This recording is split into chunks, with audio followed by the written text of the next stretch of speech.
लेकिन देश में शांति के लिए, पीस बिल्डिंग के लिए गीता प्रेस का योगदान क्या है? अरे बाप रे, ये तो धोती खोल रहा है। जिनके जो आइडिया है वो लोग हैं जो हिंदू मुस्लिम समस्या एडिटोरियल 1926 में छापते हैं, उसके बाद चर्चा में आती है, और ये वो लोग हैं।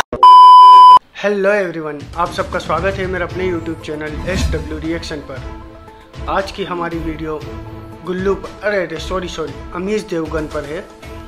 और अमीश देवगन ने जो देश में टॉपिक रखा अपने शो के लिए, वो इतना बेहतरीन टॉपिक रखा कि हमारे देश के खजाने में सीधा 1 लाख करोड़ रुपया जमा हो गया।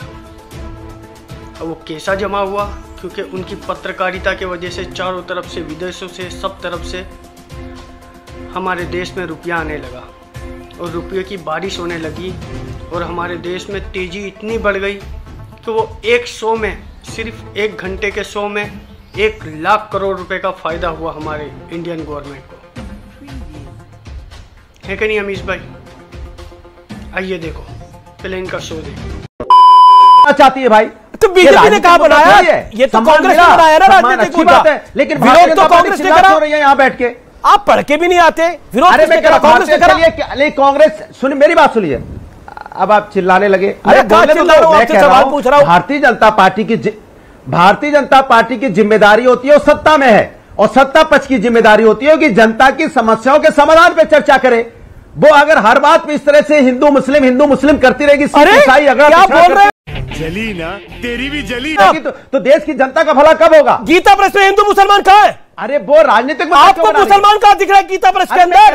आपको गीता प्रेस के अंदर हिंदू मुसलमान कहाँ से दिख रहा है? गीता प्रेस को सम्मान देना हिंदू मुसलमान है? यही प्रॉब्लम है, यही प्रॉब्लम है आजकल के नेताओं के साथ, यही उसका IQ है। मैं एक सेकंड, आपको गीता प्रेस के अंदर हिंदू मुसलमान दिख रहा है? गीता प्रेस को सम्मान में हिंदू मुसलमान कैसे दिखा? आपको जवाब दीजिए। अभी बता है भाई, अभी बता है। अभी तूने गाड़ में उंगली किया ना, अभी बता है। मैं कुछ कह रहा हूं, आप कुछ कह रहे हैं। आपने बोला कि बीजेपी हर मुद्दे पर ये पॉलिटिक्स करती है, फिर हिंदू मुसलमान करने लगती है। मैंने कहा कि आप ही ने बोला। अगर आप बोलने देंगे कि नहीं बोलने देंगे? मैंने आपको बोलने दे रहा हूं। अरे मैं कुछ बोल रहा हूं, बात को चिल्लाने लगते हो आप। मैं कुछ बोलता हूं, आप उसका तथ्य बदलने लगते हो, तो अच्छी बात नहीं है ना। मैं कह रहा हूं कि किसी को सम्मान मिलता है, अच्छी बात है, सम्मान लेना चाहिए। भारतीय जनता पार्टी को जनता के मुद्दों पर रहना चाहिए, मुद्दों से भटकाने की बात क्यों कर रही है? क्यों बोला? सीधा सा सवाल है, क्यों बोला आपने? वाह क्या एक्टिंग कर रहा है, वाह क्या एक्टिंग कर।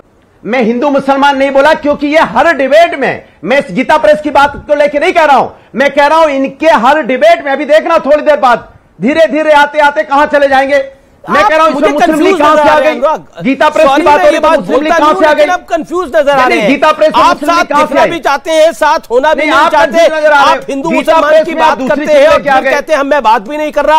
आप बात कर रहे हो, पहले सेटल होइए, व्हाट यू वांट। क्या मैं सीधा रुक करता हूं शादाब चौहान का। शादाब चौहान, समाजवादी पार्टी की तरह ही आपका स्टैंड है, जिसके अंदर एक clear cut line of confusion दिखाई दे रहा है। वो है भी, वो नहीं भी। आपकी लाइन क्या है? मेरे हालात ऐसे हैं कि मैं कुछ कर नहीं सकता।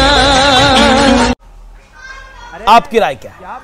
यही फर्क है अमीश भाई, हम में और समाजवादी पार्टी में यही फर्क है कि वो सॉफ्ट हिंदुत्व के चक्कर में, भाजपा के जाल में फंस करके वो अपनी बात को स्पष्ट नहीं कहना चाह रहे। वो कह रहे किसी को भी सम्मान मिले स्वीकार करना चाहिए। कल को गोडसे को सम्मान मिलेगा तो स्वीकार करेंगे आप। कल को आप सावरकर को भारत रत्न मिलेगा, आप सम्मान करेंगे।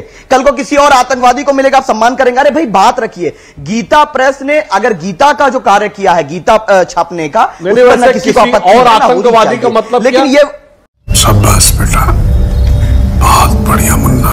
सुन लीजिए, अब नहीं, ये क्या मतलब हुआ? भाई आप और आतंकवादी या और शब्द का क्या मतलब हुआ शादाब चौहान? हाँ, मैं आपसे क्लैरिफिकेशन चाह रहा हूं।